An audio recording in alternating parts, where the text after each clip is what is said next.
shit's in the safe. Got me a spot out the way. Nigga just trying to be safe.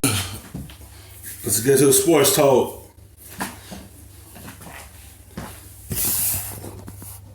That before Steph Curry got hurt, they were down 29 points in the first quarter.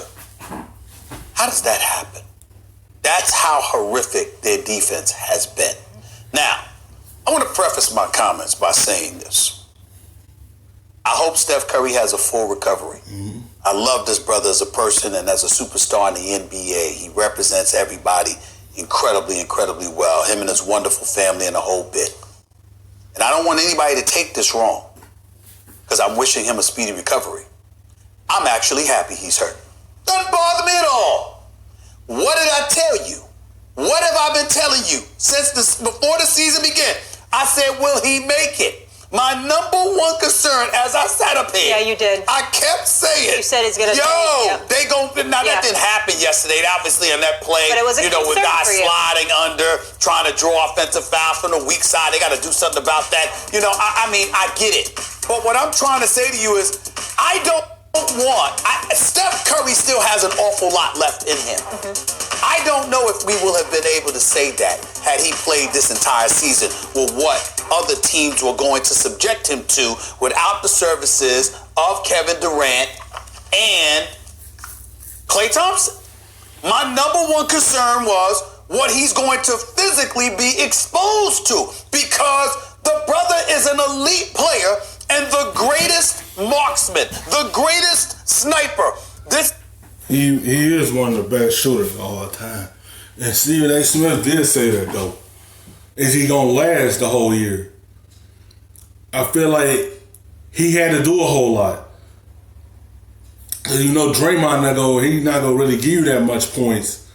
And that's why you brought in D'Angelo Russell, who been up and down for these little small portions of games. Like, he haven't shown up like that for real. He gonna just show up now. They gonna rely on him to score now. And it's just like, when you have to do so much, it was just a lot on his shoulders. Like, I want him to get back on the court. I don't like to see nobody get hurt. Baines just happened to fall on his hand. And at the same time, it's like, you bring somebody there to help you with the scoring, to take it off of you a little more. But D'Angelo Russell he haven't shown anything yet. He gonna show now because he wasn't used to playing off the ball. He became an all-star because he had a basketball in his hands. There was something new to him. He had to get used to playing off the ball. That's why he been up and down. Like, he wasn't used to that. He was used to doing what Curry doing, having the basketball in his hands.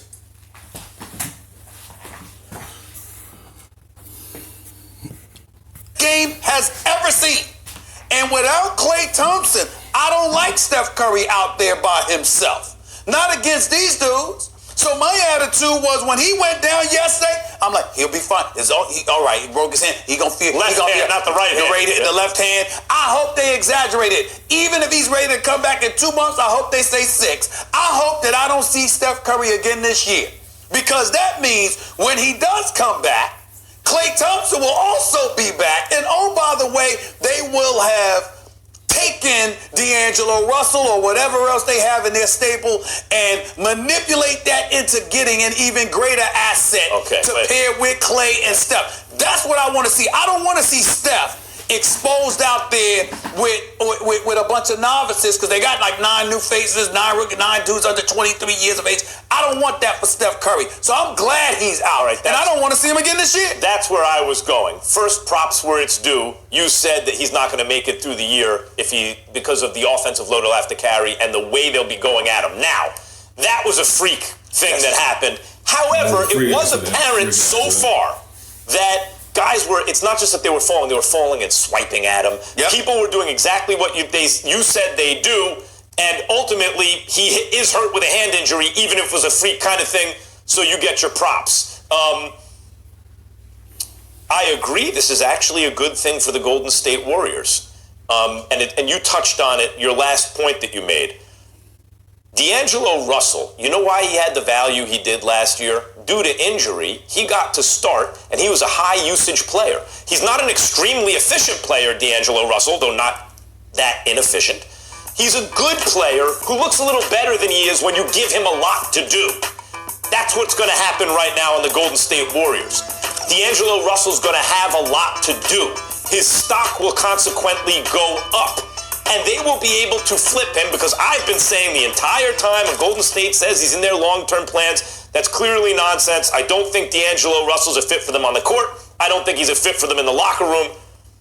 I think they're going to flip him. And even if you sit here and go, yeah, but Max, if you know, and people on TV know, that he's going to look overvalued, D'Angelo Russell, if you play him a lot, then other GMs know that too. Yeah, but it's human nature. When you see a guy actually go out and do it, We don't know. They might do keep him. They might do keep him, might do trade him. But all they know is the offense gonna go through him.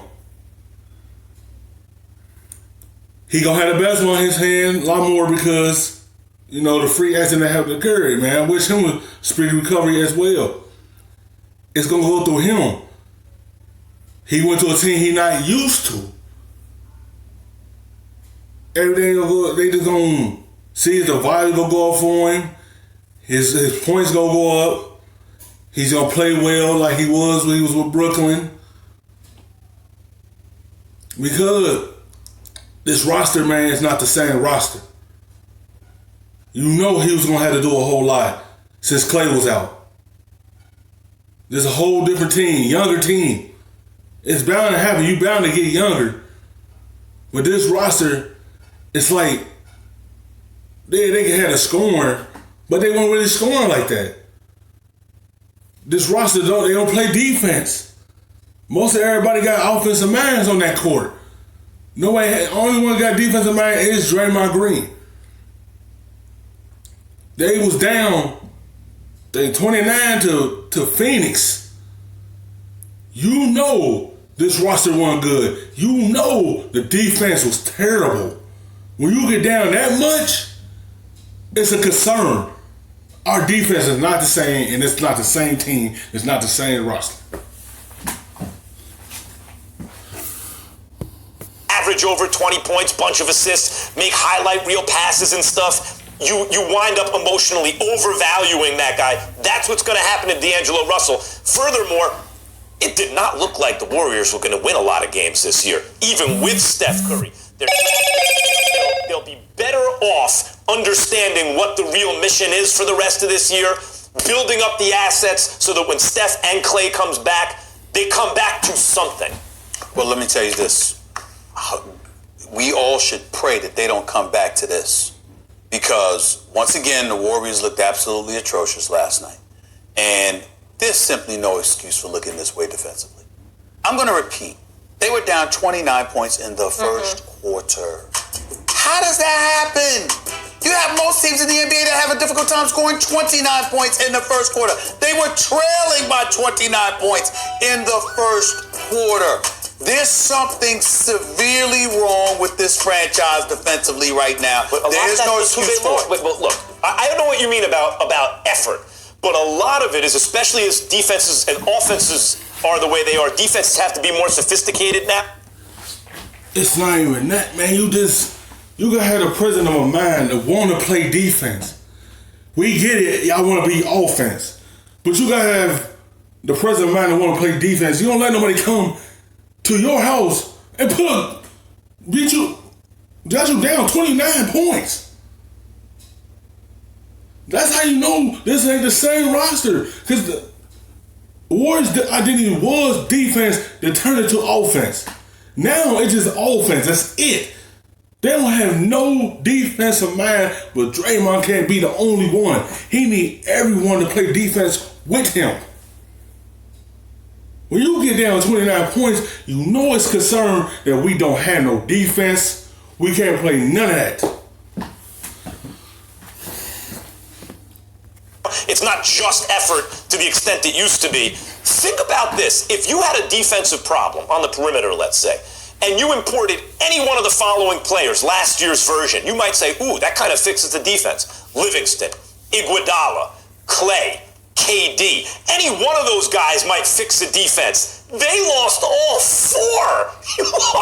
Any one can fix it. They lost all 4 like that. Poof, gone. Of course their defense is going to be hurting. I get it, not like this, but of course Not that's a like shot to this. take. That's all I'm saying. Not like this. I ask a question. How much of a positive or an advantage will this be for them next year, though? That Clay, Steph, full year off, essentially, and they could add another piece. I think we had, listen, this is what I mean. We have to take into consideration, these guys are 5-time Western Conference champions. Long 5 seasons. consecutive years. Over 100 games each of the last 5 years. There's a lot that their bodies have toiled. So when you look at it from that perspective, look, man, they need a break. They need a break. It wouldn't bother. Listen, this sounds bad, but it wouldn't even bother me if Draymond ended up getting hurt. He's been playing too. I think they all need a break. Keep in mind. I think they all need a break. Thanks for watching ESPN on YouTube. For more sports highlights and analysis, be sure to download the ESPN.